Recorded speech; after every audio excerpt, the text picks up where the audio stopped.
আমরা আমাদের জায়গা থেকে স্পষ্ট করেছি যে এনসিপি নির্বাচনের পক্ষে।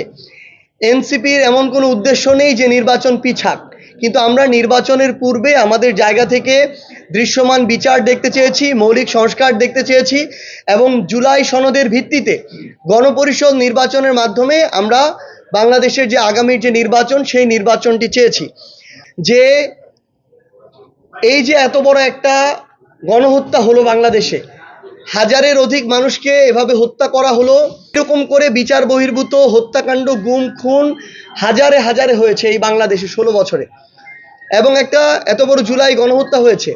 তো আমরা সেই জায়গা থেকে এনসিপির পক্ষ থেকে স্পষ্ট করে বলেছি আমরা একটা দৃশ্যমান বিচার দেখতে চাই।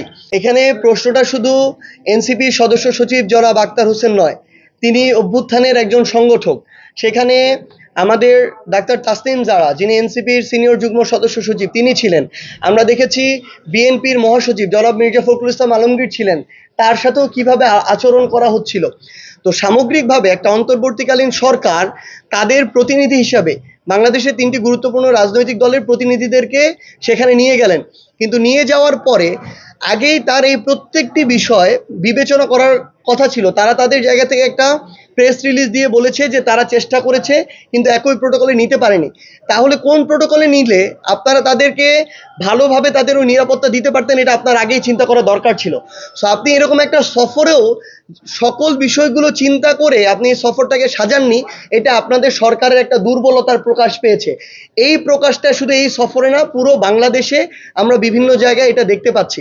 সো আমরা স্পষ্ট করে বলেছি অন্তর্বর্তীকালীন সরকারের উপর অবশ্যই এই দায় যায়, এবং পররাষ্ট্র মন্ত্রণালয় বলেন, সেখানে বাংলাদেশের এম্বাসিতে যারা আছেন তাদের জায়গা থেকে আমরা বিভিন্ন ধরনের দায়িত্বের গাফিলতি এবং আওয়ামী লীগ বা আওয়ামী লীগের সমর্থকদেরকে সহযোগিতা করার বিভিন্ন তথ্য পেয়েছি। কোনো রাজনৈতিক দলকে ছোট করে টিটকারি করে যারাই করেছে, আজকে থেকে 2 বছর আগে বিএনপি জামায়াত ইসলামকে নিয়ে এভাবে আওয়ামী লীগ টিটকারি করত, ছোট করত, যারাই করেছে তাদের পরিণতি আগামীর বাংলাদেশের রাজনীতিতে ভালো হবে না। আমরা স্পষ্ট করে আরো কিছু জিনিস আপনাদেরকে শুধু বলে দেই যে আগামীতে এই বাংলাদেশে যারা 24-এর অভ্যুত্থানে হাজারের অধিক মানুষকে খুন করেছে, সেই ফ্যাসিস্টদের অংশগ্রহণে আগামীর বাংলাদেশে কোনো নির্বাচন হবে না। আওয়ামী লীগ এই বাংলাদেশের কোনো নির্বাচনে আগামীতে আর অংশগ্রহণ করতে পারবে না। আমরা ওই প্রক্রিয়ার দিকে যাচ্ছি যে এখন তাদের কার্যক্রম নিষিদ্ধ হয়েছে, বিচারিক প্রক্রিয়ায় আওয়ামী লীগ দল হিসেবে তাদের বিচার হবে এবং দল হিসেবে তাদেরকে নিষিদ্ধ হতে হবে।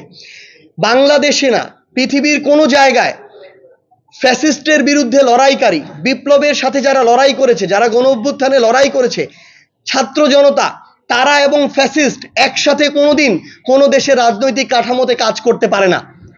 হয় তারা থাকে, না হয় যারা অভ্যুত্থানের পক্ষে ছিল তারা থাকে। বাংলাদেশের ছাত্র জনতা ওই 5ই অগাস্টেই তাদের চ্যাপ্টার ক্লোজ করে দিয়েছে। সো আমরা স্পষ্ট করে বলি, কেউ যদি প্রকাশ্যে তো নাই, মনে মনেও এই চিন্তা করেন যে আওয়ামী লীগ এবং তাদের দোসরদেরকে আপনারা বিরোধী দল বানাবেন, আওয়ামী লীগ এবং তাদের দোসরদেরকে ক্ষমতার গুরুত্বপূর্ণ একটা জায়গা এনে অন্য কোনো দেশ কিংবা এজেন্সির সাথে ভিতরে নেগোসিয়েশন করবেন, জনগণ আপনাদেরকে বয়কট করবে, এই স্বপ্ন দেখা বন্ধ করেন।